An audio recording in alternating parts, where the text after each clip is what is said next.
Hello everybody, this is Intrepid83 and welcome back to Let's Play Mass Effect.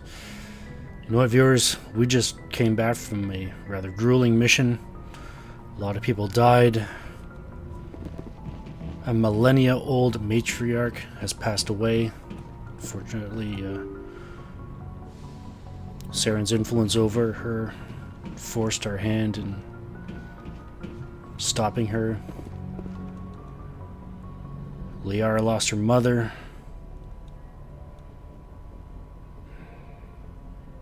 So I think the best thing to do right now is just take our time, hear what's on everybody else's mind, and once we do that, then figure out where we want to go. Let's talk to Caden first.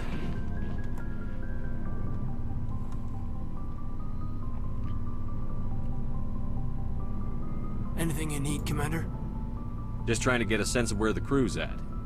Thoughts? I didn't figure you'd have time to talk with all that's going on. There's gotta be some xenobiologists who want to read about the Thorium. The paperwork will keep. Something on your mind? I'm just looking for an ear. The debriefing wasn't the right place to say how ridiculous this is. Seems like every other race in the galaxy is wrapped up in their own problems. They don't want to see what's coming. Wanting to believe everything will be fine? Sounds like human nature to me. Yeah, I guess some things carry across species well enough. I should remember that after what happened with Vernus.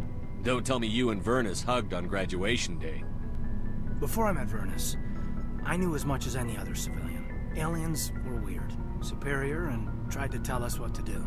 I mean, it's only been 26 years since first contact. That's not a lot of time to understand them. But it was Vernus who made me see how human aliens are. They're not different or special. They're jerks and saints, just like us. Hell, by the time I got payback, I didn't even want it anymore. I don't see you snapping very easily. What finally did it? He hurt Rana. Broke her arm. She reached for a glass of water instead of pulling it biotically. She just wanted a drink without getting a nosebleed, you know? Like an idiot, I stood up. Didn't know what I was gonna do, just something. And Vernus lost it. Beat the crap out of me. Kept shouting how they should have bombed us back to the Stone Age. And that's when the knife came up. A military-issue Talon, right in my face. I cut loose. Full biotic kick right in the teeth. Almost as strong as I can manage now. But at 17, that's something. You wanted to help a girl you cared for. That's a noble thing. Maybe my intentions were noble, but I lost control. I killed him, Shepard. Snapped his neck. They probably could have saved him if they got him to an infirmary quick enough. But they didn't. Caused a stir when they shipped him home. Bot training was shut down. Kinetics folded a couple of years later. So, yeah, maybe I hated that Turian. I mean, if one ass was enough to judge a whole race, I'd hate humans too. A reasonable stance. Keep that level head and we'll do fine. Staying reasonable is about all we've got left. Everyone else in this galaxy seems to have gone out of their minds. Present company accepted, of course. Wow, he's had a... That's quite the story. Oh, hey, Shepard's locker is refilled. Let's see what's in there. Ooh, Avalanche 8. Nice. This stuff, I think it's not quite as good as the stuff we have now, so I may have to sell it. Actually, there's one other thing you could have asked, Caden. Anything you need, Commander? What's your opinion on the last mission? Killing Saren's, what was Benezi anyway? Second in command? Advisor? Anyway, it should set him back a bit. I'm sure Dr. Tassoni's hurting, though. Poor kid. Having to kill her own mom. Any opinion on the Rachni? Off the record? If we had the option, I'd as soon have left it to the Council. We weren't out here during the Rachni War. I'm not sure we have any business getting involved. I completely agree with that, Caden. That's part of the reason why the decision was so... We'll talk another time, Lieutenant. Commander? Difficult. We weren't around when the Rachni Wars hit. Unfortunately, or fortunately, depending on how things turn out with that decision, we didn't have that choice to put it off until the Council decided. We had to make the decision right then and there. Made the best decision I could with the information that I was given. So, you know what? We haven't talked to Ashley in a while. Let's see what's on her mind.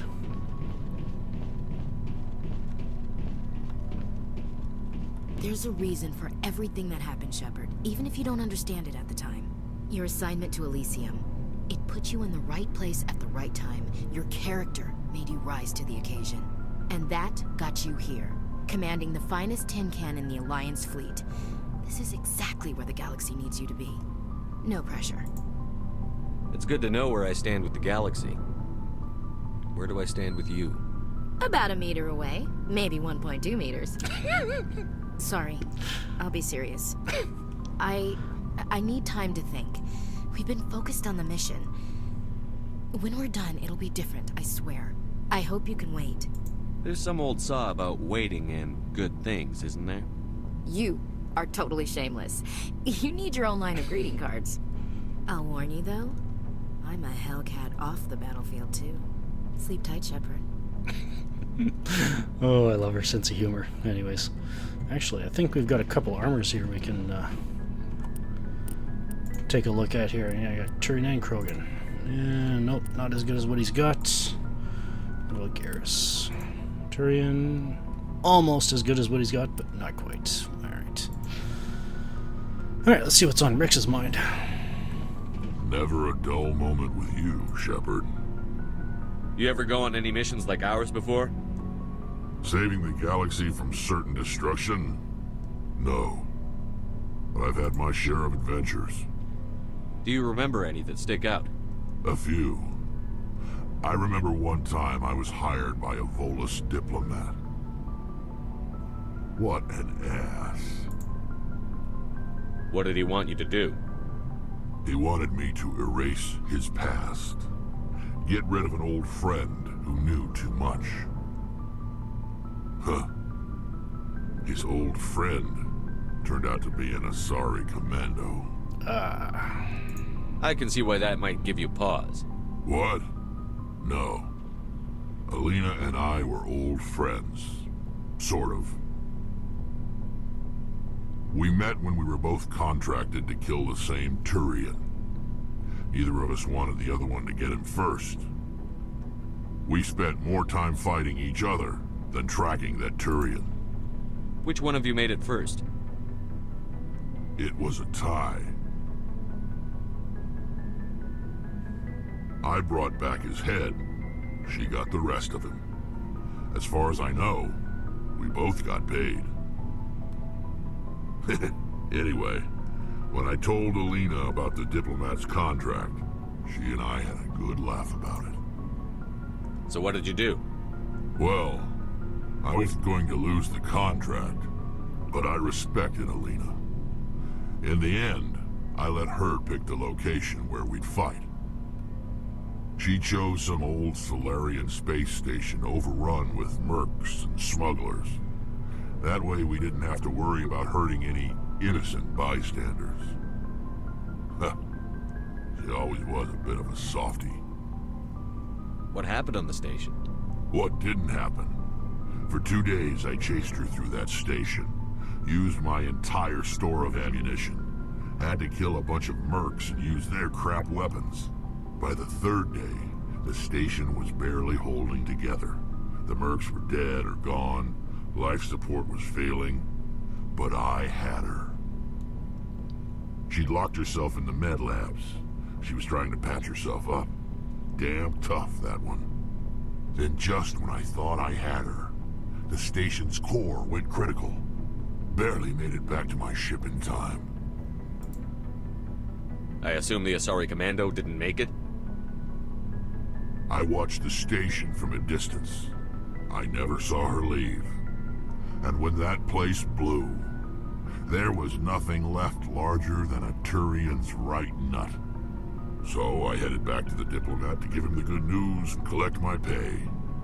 But before I got halfway there, Alina sent me a message.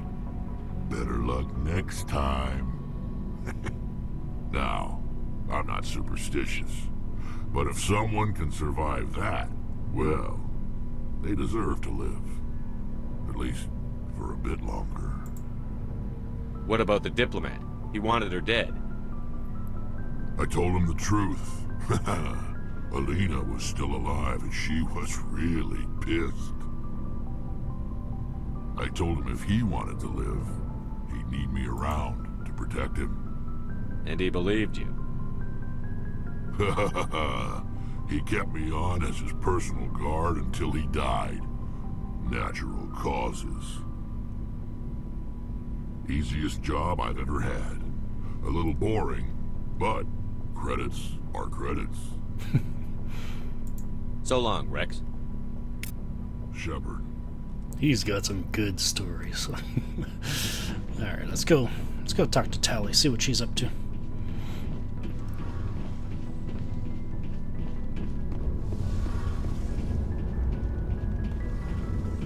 It feels like we're getting near the end, doesn't it, Shepard?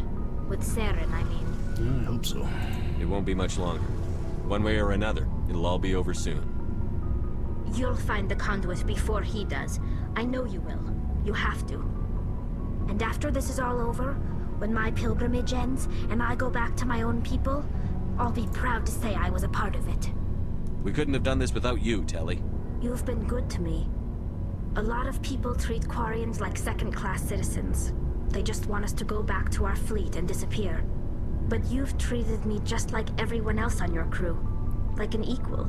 That means a lot, and it says something about you. Whatever happens, I just want to say thank you for that. I'm gonna miss you when you go back to your own people, Telly. That won't happen for a while yet. I'll be right here anytime you need me. Alright. I should go. See you later. Yeah, she is definitely a credit to her people. Alright, let's talk to Garrus. See what's on his mind. Commander, what can I do for you? Something bothering you? It's Saren. I'm starting to wonder whether we'll ever find him. He's always one step ahead of us, and he's got those damn Geth. We're getting close, Garrus. We'll find him. I wish I had your confidence. I just can't stand the thought of him getting away with everything he's done. I know you're doing everything you can, and if anyone can catch him, it's you, but if there's anything else I can do to help, anything, just tell me what you want me to do, and I'll do it. Thank you, Garrus. I'll keep that in mind. Just make sure you're ready to go when we do catch him. Yes, sir. I'll be ready. Can I ask you something, Commander? What is it? Are you worried that the Council might be protecting Saren? I mean, they were really dragging their heels before. What if we find him, bring him back to the Citadel, and they refuse to act? Well, considering what we've had to put up with so far, it's possible. You seem to have some thoughts on this. Speak your mind, Garrus. Well, maybe we shouldn't give them the chance, Commander. In my opinion, Saren's too dangerous to be kept alive. Too much could happen. He could escape, or the Council might let him go. If we find him, when we find him, I say we make sure we stop him permanently. If Saren won't listen to reason, if he forces my hand, I'll kill him in a heartbeat. But only if it's absolutely necessary. But what's the point in keeping him alive? It just gives him an opportunity to escape or convince the Council to listen to him. And what about the Geth? They might try to free him. We know more about Saren's plans than anyone. But what do we really know? If we just kill him, we lose the chance to find out. Yeah, I see your point. Do you really think there's more to know, other than the fact that he's a raving lunatic? Maybe, maybe not. But it's not a chance I'm willing to take. Yes, sir. Wow, it sounds like he's getting pretty restless. Maybe we just need to get him out more, get him active. Alright. Pardon me. You know what? While we're down here, I'm actually going to just do my inventory reorganization down here, and then we'll head on up to the bridge. I'll do some of it on screen. Most of it will be off screen, though. Alright, so just unequip everybody kind of thing, and all that stuff, and then I'll sell any mods that I need to off screen. So, alright. Let's get this all organized here.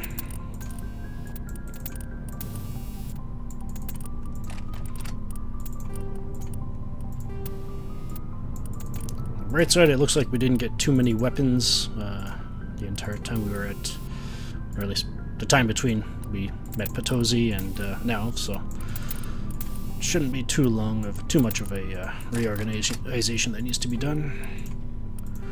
And doesn't look like we've got any grenade upgrades either. Awesome. So don't have to worry about those. Alright, that's that. Who did we bring? Oh yeah, it was Kate and Liara still. Alright. In that case, let's just do that. The Avalanche 8 pistol, that's fine. Just forgot about that.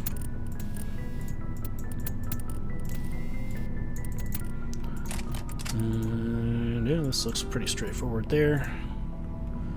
That's fine. Didn't get any amps or Omni tools other than what we've got. That's fine. Caden.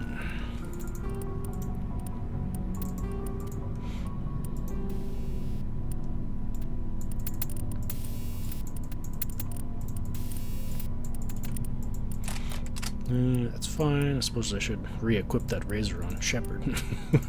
Suppose I didn't really need to unequip it, but oh well. I guess it made things simpler.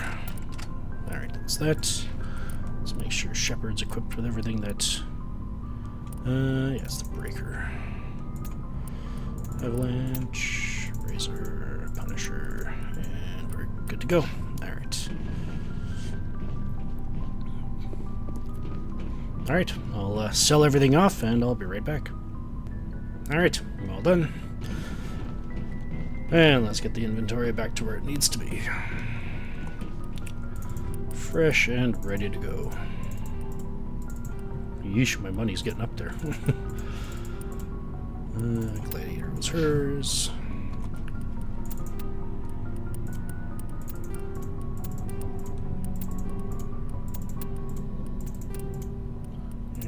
Was his, and then Shepard.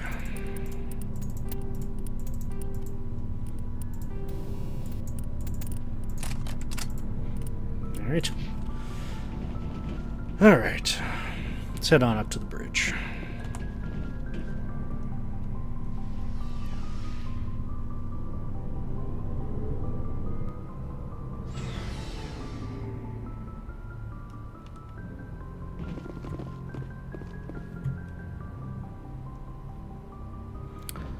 And there's one last person we can talk to who usually has something to say after any big mission, so let's go talk to him.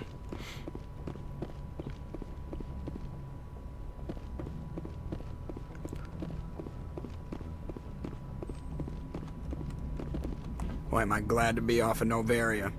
I don't know which was worse, the cold or the corporations. One will freeze your balls off, the other will sell them out from under you. With all due respect, Commander. I have to go. All right, see you.